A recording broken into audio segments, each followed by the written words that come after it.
Hello दोस्तों, ਅੱਜ ਤੁਹਾਡਾ ਸਵਾਗਤ ਕਰਦੇ ਹਾਂ ਐਜੂਕੇਸ਼ਨ ਵਰਲਡ ਦੇ ऑफिशियल YouTube ਚੈਨਲ ਤੇ। ਮੈਂ ਨੇਹਾ ਐਜੂਕੇਸ਼ਨ ਵਰਲਡ ਦੀ ਫੈਕਲਟੀ ਮੈਂਬਰ। ਅੱਜ ਤੁਹਾਨੂੰ PSSB ਕਲਰਕ ਦੇ ਕੰਪਿਊਟਰ ਦੇ ਬੇਸ ਤੇ ਕੁਝ ਇੰਪੋਰਟੈਂਟ ਕੁਐਸਚਨਸ ਜਿਹੜੇ ਅੱਜ ਅਸੀਂ ਡਿਸਕਸ ਕਰਾਂਗੇ ਤੁਹਾਡੇ ਨਾਲ। ਇਹ ਕੁਐਸਚਨ ਜਿਹੜੇ ਨੇ ਇਹ ਅਕਾਊਂਟਸ और ਜਰਨਲ ਵਾਸਤੇ ਨੇ, ਕਿਉਂਕਿ ਉਹਨਾਂ ਲਈ ਜਿਹੜਾ ਲੈਵਲ ਆ ਥੋੜਾ ਈਜ਼ੀ ਆਉਂਦਾ ਹੈ, ਔਰ ਜੋ IT ਦੇ ਹੁੰਦੇ ਨੇ ਉਹਨਾਂ ਲਈ ਲੈਵਲ ਜਿਹੜਾ ਉਹ ਟਫ ਹੁੰਦਾ ਹੈ। ਤੇ ਇਸ ਕਰਕੇ ਅੱਜ ਅਸੀਂ ਅਕਾਊਂਟਸ ਔਰ ਜਰਨਲ ਦੇ ਜਿਹੜੇ ਕੁਐਸਚਨਸ ਜੋ ਉਹਨਾਂ ਨੂੰ ਆਉਣਗੇ ਅਸੀਂ ਉਹ ਡਿਸਕਸ ਕਰਾਂਗੇ। ਨੈਕਸਟ ਵੀਡੀਓ 'ਚ ਸਾਨੂੰ IT ਦੇ ਕੁਐਸਚਨਸ ਵੀ ਅਸੀਂ ਪ੍ਰੋਵਾਈਡ ਕਰ ਦਾਂਗੇ। ਫਰਸਟ ਕੁਐਸਚਨ ਤੁਸੀਂ ਸਕਰੀਨ ਤੇ ਦੇਖ ਰਹੇ ਹੋ, the lowest form of computer language is called BASIC, machine language, COBOL, none. ਇਹਦੇ ਵਿੱਚੋਂ ਦੋ ਸਟੂਡੈਂਟਸ ਜੋ ਸਹੀ ਆਨਸਰ ਹੈਗਾ ਉਹ B ਆਨਸਰ ਹੈ। B ਆਨਸਰ ਜਿਹੜਾ ਮਸ਼ੀਨ ਲੈਂਗੁਏਜ ਇਸ ਦਾ ਸਹੀ ਆਨਸਰ ਹੈ। ਮਸ਼ੀਨ ਲੈਂਗੁਏਜ ਜਿਹੜਾ ਉਹ lowest form of computer language ਹੈਗਾ। ਅਸੀਂ ਨੈਕਸਟ ਕੁਐਸਚਨ ਵੱਲ ਮੂਵ ਕਰਦੇ ਹਾਂ। Internet initial development was supported ਬਾय ARPANET, IBM, Microsoft, none of these। ਦੋਸਤੋ ਸਟੂਡੈਂਟਸ ਇਹਦੇ ਵਿੱਚ ਜਿਹੜਾ ਸਹੀ ਆਨਸਰ ਹੈ ਉਹ E ਆਪਸ਼ਨ ਹੈਗਾ, B ਦਾ ARPANET ਇਹਦਾ ਸਹੀ ਆਨਸਰ ਹੈ।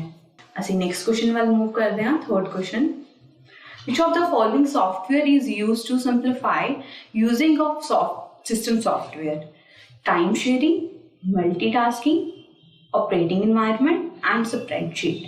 इसका सही आंसर स्टूडेंट्स जो है वो A है। A आंसर इसका सही आंसर है। Time sharing is the right answer. ਅਸੀਂ नेक्स्ट क्वेश्चन वाला मूव करते हैं। Fourth question, Unix operating system option A can run in PC and largest system, is multitasking, is multi-user, all of these। ਇਹਦੇ ਵਿੱਚੋਂ fourth ਦਾ ਜਿਹੜਾ ਸਹੀ answer ਹੈ students ਉਹ D ਆਪਸ਼ਨ ਹੈ। ਇਸ ਲੈਵਲ ਦੇ ਜੋ ਕੁਐਸਚਨਸ ਨੇ, ਮਤਲਬ ਅਸੀਂ ਕੁਐਸਚਨਸ ਲਏ ਜੋ ਇੰਪੋਰਟੈਂਟ ਟੌਪਿਕ ਹੈ ਉਹਨਾਂ ਵਿੱਚੋਂ ਇਸ ਲੈਵਲ ਦੇ ਕੁਐਸਚਨ ਜਿਹੜੇ ਤੁਹਾਨੂੰ ਆ ਸਕਦੇ ਪੇਪਰ ਦੇ ਵਿੱਚ, ਤੁਸੀਂ ਇਹਦੀ ਤਿਆਰੀ ਕਰਨੀ ਹੈ। ਅਸੀਂ ਨੈਕਸਟ ਕੁਐਸਚਨ ਵੱਲ ਮੂਵ ਕਰਦੇ ਹਾਂ। Fifth question, you can use to copy select text and to paste it in a document। मतलब ਅਸੀਂ ਕਿਸੇ ਵੀ ਫਾਈਲ ਨੂੰ ਕਾਪੀ ਕਰਦੇ ਹਾਂ, ਸਿਲੈਕਟ ਕਰਦੇ ਹਾਂ ਕਿਸੇ ਟੈਕਸਟ ਨੂੰ ਔਰ ਪੇਸਟ ਕਰਦੇ ਹਾਂ। ਅਸੀਂ ਕੁਝ ਸ਼ਾਰਟਕਟ ਕੀਜ਼ ਯੂਜ਼ ਕਰਦੇ ਹਾਂ ਕੰਪਿਊਟਰ ਦੇ ਵਿੱਚ। ਉਹ ਕਿਹੜੀਆਂ ਨੇ, ਕਿਹੜੀ ਚੀਜ਼ ਜਿਹੜੀ ਆ ਉਹ ਯੂਜ਼ ਹੋਏਗੀ ਅਗਰ ਕਿਸੇ ਚੀਜ਼ ਨੂੰ ਅਸੀਂ ਸਿਲੈਕਟ ਕਰਨਾ ਹੈ, ਕਿਸੇ ਫੋਲਡਰ ਨੂੰ, ਕਿਸੇ ਫਾਈਲ ਨੂੰ, ਐਂਡ ਦੈਨ ਕਿਸੇ ਦੂਸਰੇ ਫੋਲਡਰ ਦੇ ਵਿੱਚ ਸ਼ਿਫਟ ਕਰਨਾ, ਮਤਲਬ ਉਹਨੂੰ ਉੱਥੇ ਪੇਸਟ ਕਰਨਾ, ਤੇ ਸਾਨੂੰ ਕਿਹੜੀ ਕਮਾਂਡ, ਕਿਹੜੀ ਸ਼ਾਰਟਕਟ ਕੀ ਜਿਹੜੀ ਆ ਉਹ ਯੂਜ਼ ਕਰਨੀ ਪਏਗੀ। ਅਸੀਂ ਸਭ ਤੋਂ ਪਹਿਲਾਂ ਕੀ ਕਰਾਂਗੇ, ਤੁਸੀਂ ਦੇਖ ਹੀ ਰਹੇ ਹੋ ਕਾਪੀ ਲਿਖਿਆ ਹੋਇਆ ਹੈ ਕਿ ਅਸੀਂ ਸਭ ਤੋਂ ਪਹਿਲਾਂ ਚੀਜ਼ ਨੂੰ ਕਾਪੀ ਕਰਾਂਗੇ, ਦੈਨ ਉਸ ਤੋਂ ਬਾਅਦ ਅਸੀਂ ਦੂਸਰੇ 'ਚ ਪੇਸਟ। ਜਦੋਂ ਅਸੀਂ ਕਿਸੇ ਚੀਜ਼ ਨੂੰ ਕਾਪੀ ਕਰਦੇ ਹਾਂ ਤਾਂ ਓਬਵੀਅਸ ਹੈ Ctrl+C ਦਾ ਯੂਜ਼ ਕਰਦੇ ਹਾਂ, ਔਰ ਜਦੋਂ ਅਸੀਂ ਕਿਸੇ ਚੀਜ਼ ਨੂੰ ਦੂਸਰੇ ਫੋਲਡਰ ਵਿੱਚ ਪੇਸਟ ਕਰਦੇ ਹਾਂ ਤੇ Ctrl+V ਦਾ ਯੂਜ਼ ਕਰਦੇ ਹਾਂ। ਇਹਦਾ ਮਤਲਬ ਸਾਨੂੰ ਇਹਦੇ ਵਿੱਚ ਜਿਹੜਾ ਸਹੀ ਆਨਸਰ ਦਿਖ ਰਿਹਾ ਹੈ ਫਿਫਥ ਕੁਐਸਚਨ ਦਾ ਉਹ ਹੈ ਆਪਸ਼ਨ A। ਆਪਸ਼ਨ A ਜਿਹੜਾ ਫਿਫਥ ਦਾ ਰਾਈਟ ਆਨਸਰ ਹੈ। ਅਸੀਂ ਨੈਕਸਟ ਕੁਐਸਚਨ ਵੱਲ ਮੂਵ ਕਰਦੇ ਹਾਂ। Question number 6, dash is a collection of information save as unit. तो ਇਹਦਾ ਸਹੀ ਆਨਸਰ ਸਟੂਡੈਂਟਸ ਕੀ ਹੈ? ਆਪਸ਼ਨ 6, ਕੁਐਸਚਨ 6 ਦਾ ਕਿਹੜਾ ਆਪਸ਼ਨ ਸਹੀ ਹੈ? ਅਸੀਂ ਦੇਖਦੇ ਹਾਂ ਆਪਸ਼ਨਸ ਇਹਨਾਂ ਦੇ, ਤੁਸੀਂ ਸਕਰੀਨ ਤੇ ਦੇਖ ਰਹੇ ਹੋ। A ਹੈ ਫੋਲਡਰ, B ਹੈ ਫਾਈਲ, C ਹੈ ਪਾਥ, D ਹੈ ਫਾਈਲ ਐਕਸਟੈਂਸ਼ਨ ਐਂਡ E ਹੈ ਨਨ ਆਫ ਥੀਸ। ਇਹਦੇ ਵਿੱਚੋਂ ਜੋ 6 ਦਾ ਬਿਲਕੁਲ ਸਹੀ ਆਨਸਰ ਹੈ ਸਟੂਡੈਂਟਸ ਉਹ ਹੈ B। ਆਪਸ਼ਨ B ਜਿਹੜਾ ਇਸ ਦਾ ਸਹੀ ਆਨਸਰ ਹੈ ਫਾਈਲ। ਫਾਈਲ ਆਪਸ਼ਨ ਜਿਹੜਾ ਇਸ ਕੁਐਸਚਨ ਦਾ ਸਹੀ ਆਨਸਰ ਹੈ। ਅਸੀਂ ਨੈਕਸਟ ਕੁਐਸਚਨ ਵੱਲ ਮੂਵ ਕਰਦੇ ਹਾਂ। Question number 7, Microsoft office is an example of. ਇਹਦੇ ਵਿੱਚ ਅਸੀਂ ਆਪਸ਼ਨਸ ਦੇਖ ਰਹੇ ਹਾਂ। ਆਪਸ਼ਨ A ਹੈ ਕਲੋਜ਼ਡ ਸੋਰਸ ਸੌਫਟਵੇਅਰ, B ਹੈ ਓਪਨ ਸੋਰਸ ਸੌਫਟਵੇਅਰ, C ਹੈ ਹੌਰੀਜ਼ੌਂਟਲ ਮਾਰਕੀਟ ਸੌਫਟਵੇਅਰ, D ਹੈ ਵਰਚੁਅਲ ਮਾਰਕੀਟ ਸੌਫਟਵੇਅਰ, E ਹੈ ਕੰਪਾਈਲਰ। स्टूडेंट्स इस विचों जो सही आंसर हैगा इस क्वेश्चन का वो है option C horizontal market software. C option जेड़ा 7 का सही आंसर हैगा। ਅਸੀਂ ਨੈਕਸਟ क्वेश्चन पे मूव करते हैं। 8th question, in PowerPoint the header and footer button can found on the insert tag in the group। मतलब header और footer सबनों पता है, जो टॉप ਤੇ ਅਸੀਂ ਕੋਈ ਵੀ ਹੈਡਿੰਗ ਯੂਜ਼ ਕਰਦੇ ਹਾਂ ਜਿਸ ਨੂੰ ਅਸੀਂ ਸੈਪਰੇਟਲੀ ਦਿਖਾਉਂਦੇ ਹਾਂ, ਜੋ ਕਿ ਬੋਲਡ ਹੁੰਦੀ ਹੈ ਸਾਰੇ ਪੇजेस ਤੇ। ਤੁਸੀਂ ਅਗਰ ਵਰਡ ਯੂਜ਼ ਕੀਤਾ ਹੈ, ਪਾਵਰਪੁਆਇੰਟ ਯੂਜ਼ ਕੀਤੀ ਹੈ, ਉਹਦੇ ਵਿੱਚ ਹੈਡਰ ਔਰ ਫੁਟਰ ਦਾ ਯੂਜ਼ ਹੁੰਦਾ। ਮਤਲਬ ਅਗਰ ਤੁਸੀਂ ਹੈਡਰ ਤੇ ਕੋਈ ਚੀਜ਼ ਲਿਖਦੇ ਹੋ ਨਾ, ਐਦਾਂ ਨਹੀਂ ਕਿ ਉਹ मतलब एक पेज से आ गई और दूसरे पेज से नहीं आएगी। अगर तुसी हैडर और फुटर सिलेक्ट कर लेंदे हो, जो भी चीज़ तुसी उहदे हैडर ते मतलब टॉप ते लिखते हो और जो भी चीज़ तुसी फुटर ते लिखते हो, हर पेज ते वो इदां ही डिस्प्ले होएगी। जो फर्दर कंटेंट हुंदा मतलब जो सेंटर दा कंटेंट है वो तुसी चेंज कर सकते हो, बट अगर तुसी हैडर और फुटर यूज़ कर रहे हो किसी भी फाइल विच तां वो हर पेज ते सेम ही रहेगा। और असीं देखदे हां 8th क्वेश्चन दा सही आंसर जिहड़ा है वो है सी, ऑप्शन सी टेक्स्ट ग्रुप का सही आंसर है। 8th क्वेश्चन का सही आंसर टेक्स्ट ग्रुप है। 9th क्वेश्चन से मूव करते हैं। Context switching is part of, तुसी ऑप्शंस देख रहे हो। ऑप्शन ए interrupt servicing, interrupt handling, pulling. Option D है पुलिंग। सही आंसर स्टूडेंट का की है ऑप्शन क्वेश्चन नंबर 9 का सही आंसर जड़ा इंटरप्ट हैंडलिंग जड़ा दा बी ऑप्शन राइट आंसर है। बी आंसर इंटरप्ट हैंडलिंग एदा राइट आंसर है। असी नेक्स्ट क्वेश्चन वाल मूव करते हैं। Operating system is residence in memory of which part. ਇਹਦੇ ऑप्शंस ने 10th क्वेश्चन दे, तुसी स्क्रीन ते देख रहे हो। Option A middle, option B lower, option C upper and option D all of these. ਇਹਦੇ ਵਿੱਚੋਂ 10th ਦਾ ਸਟੂਡੈਂਟ ਜਿਹੜਾ ਸਹੀ ਆਨਸਰ ਹੈਗਾ ਉਹ ਆਪਸ਼ਨ ਸੀ ਹੈਗਾ। ਅਪਰ ਇਹਦਾ ਸਹੀ ਆਨਸਰ ਹੈਗਾ। ਆਪਸ਼ਨ ਸੀ ਅਪਰ ਇਹਦਾ ਸਹੀ ਆਨਸਰ ਹੈਗਾ। ਸਟੂਡੈਂਟਸ ਨੈਕਸਟ ਕੁਐਸਚਨ ਵੱਲ ਮੂਵ ਕਰਦੇ ਹਾਂ। तो basic types of operating system, operating system ਦੀਆਂ ਦੋ बेसिक टाइप्स ਜਿਹੜੀਆਂ ਉਹ ਕਿਹੜੀਆਂ ਨੇ ਤੁਸੀਂ ਦੇਖ ਰਹੇ ਹੋ ऑप्शन स्क्रीन ਤੇ। ऑप्शन ए है batch and interactive, B is sequential and real time, C is batch and time sharing, D is sequential and different, C is sequential and direct। sorry ਦਾ ਸਹੀ ਆਨਸਰ ਜਿਹੜਾ ਹੈਗਾ 11th question ਦਾ ਦੋਸਤੋ ਉਹ ਹੈ B, sorry ए ਦਾ ਸਹੀ answer ਹੈ batch and interactive। ਇਹ option ਜਿਹੜਾ ਹੈ ਦਾ ਸਹੀ ਆਨਸਰ ਹੈ। ਅਸੀਂ ਨੈਕਸਟ क्वेश्चन ਵੱਲ ਮੂਵ ਕਰਦੇ ਹਾਂ।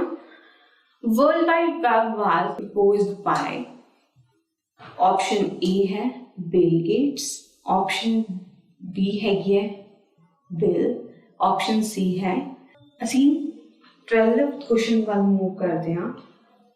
World wide web was proposed by option C, option B, option C and option D.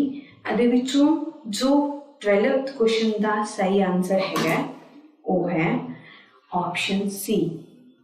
इस क्वेश्चन का सही आंसर है। नेक्स्ट क्वेश्चन वाल मूव करते हैं।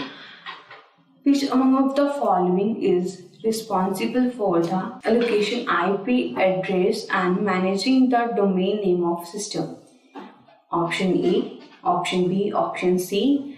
तुसी देख रहे हो domain name, warehousing and none of these other two options ने। ਇਹਦੇ ਵਿੱਚੋਂ ਜੋ ਬਿਲਕੁਲ ਸਹੀ ਆਨਸਰ ਹੈ 13 ਦਾ ਉਹ ਹੈ option A domain name warehousing. ਅਸੀਂ ਮੂਵ ਕਰਦੇ ਹਾਂ 14 क्वेश्चन ਵੱਲ। The software tools that enable a user to interact with computer for a specified purpose or known as। ਇਹਦਾ ऑप्शंस ਤੁਸੀਂ ਦੇਖ ਰਹੇ ਹੋ। Option A, option B, option C application hardware, none of these. ਦਾ ਸਹੀ answer ਜੋ ਹੈਗਾ 14th question ਦਾ ਉਹ ਹੈ option A application. The advantage of DRAM is, ਤੁਸੀਂ ਦੇਖ ਰਹੇ ਹੋ ਸਕਰੀਨ ਤੇ ਐਡਵਾਂਟੇਜ ਕਿਹੜੀਆਂ ਨੇ, ਫਾਇਦੇ ਕੀ ਨੇ DRAM ਦੇ ਉਹ ਤੁਸੀਂ ਦੇਖ ਰਹੇ ਹੋ। Option A, option B, option C, option D. इस विच जो 15 का बिल्कुल सही आंसर है वो है ऑप्शन ई। बोथ मतलब जेडी ए और सी जो पॉइंट्स है कि ये फास्टर भी हैगी है और चीपर भी हैगी है, मतलब ऑप्शन ए और ऑप्शन सी जेड़ा है वो बिल्कुल इहदा सही आंसर है। ए दी एडवांटेज ने। Which two numbers for the binary number system? Binary number system सबने सुना ही होंगे तुसी सारिਆਂ ने। बाइनरी नंबर सिस्टम कन्वर्जेंस विच आंदा ने, डेसिमल, बाइनरी, हेक्साडेसिमल, ठीक है। और इन्हां कन्वर्जन विच एक तो बाइनरी लैंग्वेज जिहड़ी हुंदी है, जिहड़ा कंप्यूटर आ तुहानूं सबनूं पता है कि बाइनरी लैंग्वेज समझदा है, और बाइनरी विच जिहड़े दो नंबर वो समझदा है वो किहड़े ने। इसका सही आंसर जिहड़ा है पहला तो स्टूडेंट्स वो सी आंसर हैगा इस क्वेश्चन का, कि जिहड़ा कंप्यूटर है बाइनरी लैंग्वेज का समझदा ही है और उहदे विच किहड़े दो नंबर्स नूं यूज़ करदा, किहड़े दो नंबर समझदा वो है 0 एंड 1। कंप्यूटर 0 और 1 की लैंग्वेज जिहड़ा वो समझदा है बाइनरी नंबर। 16 का जिहड़ा सही आंसर है वो है ऑप्शन सी। असीं नैक्सट क्वेश्चन वाल मूव करदे हां। What is a default file extension for all the word documents? ठीक है, इसका सही आंसर जिहड़ा 17 क्वेश्चन का वो है ऑप्शन डी।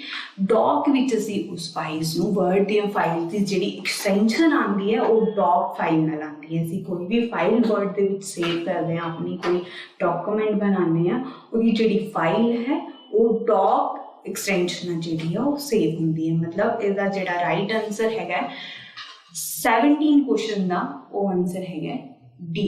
ਅਸੀਂ ਨੈਕਸਟ क्वेश्चन वाल मूव करते हैं। 4-bit binary code for binary number 15 is, मतलब कि 4-bit का एक बाइनरी कोड है, बाइनरी नंबर 15 है, मतलब ये साडी कन्वर्जन है। बेसिकली असी एक कन्वर्जन से भी वीडियो बना देंगे, तो सारी दी सारी कन्वर्जन वो असी सॉल्व करवा देंगे। But according to this question जो इस क्वेश्चन का सही आंसर है वो है बी, 1 1 1 1। 4 टाइम 1 जिहड़ा है इसका सही आंसर है 18th क्वेश्चन था। Which of the following place the common data elements in order for smallest to largest? इसका बिल्कुल सही आंसर जिहड़ा है 19 क्वेश्चन का वो है option C, character, field recording, file and database. Option C इसका राइट आंसर है। ਅਸੀਂ नेक्स्ट क्वेश्चन वाल मूव करते हैं। Word is an web pages that when clicked open another document is called? इसका बिल्कुल सही आंसर जिहड़ा है ऑप्शन बी है, हाइपरलिंक। हाइपरलिंक बी ऑप्शन जिहड़ा इसका राइट आंसर है। 1 terabyte is equals to, terabyte सारे ने सुनिया होगा वो किदे इक्वल हुंदा, उहदे विच कितनी जीबी हुंदी है। इस क्वेश्चन का जो राइट आंसर है वो है ऑप्शन सी, 1000 GB 1 टेराबाइट्स विच असीं देखते हैं। क्वेश्चन नंबर 22 ते मूव करते हैं असीं। Which operating system is developed and used by Apple? इसका सही आंसर है option C, iOS। Question number 23 ते मूव करते हैं। A half byte is known as data, byte, half byte, nibble and none of these। 23 का जिहड़ा सही answer है वो है डी ऑप्शन। दोस्तों तुसीं ये क्वेश्चंस देख नेक्स्ट असीं नेक्स्ट वीडियो विच तुहानूं जो क्वेश्चन दसांगे वो भी इसे लैवल के होंगे। ऐदां दे क्वेश्चन शॉर्टकट कीज जिहड़ियां ने वो बहुत इंपॉर्टेंट ने। इंटरनेट बेस्ड क्वेश्चन आएंगे, कन्वर्जेंस आएंगियां और इदां दे कुछ होर topics, basic language, basic computer language जो होगी, कंप्यूटर जो बेसिक एकदम इनफॉर्मेशन रहती है, जिदा कि मैमरी बेस्ड क्वेश्चन होंगे, ठीक है। इदां दे क्वेश्चंस जिहड़े आ असीं अपनी इस वीडियो से भी कवर किए हैं, नैक्सट आने वाली वीडियोज़ भी असीं कवर करांगे। इदां दे इस लैवल के क्वेश्चन जिहड़े आ वो तुहानूं इस पेपर विच आएंगे। साडी वीडियो तुहानूं किदां दी लगी कमेंट सैक्शन विच जरूर दसना और ऐसे इदां दियां वधिया वीडियोज़ तुहाडे लई लैके आंदे रहांगे। धन्यवाद।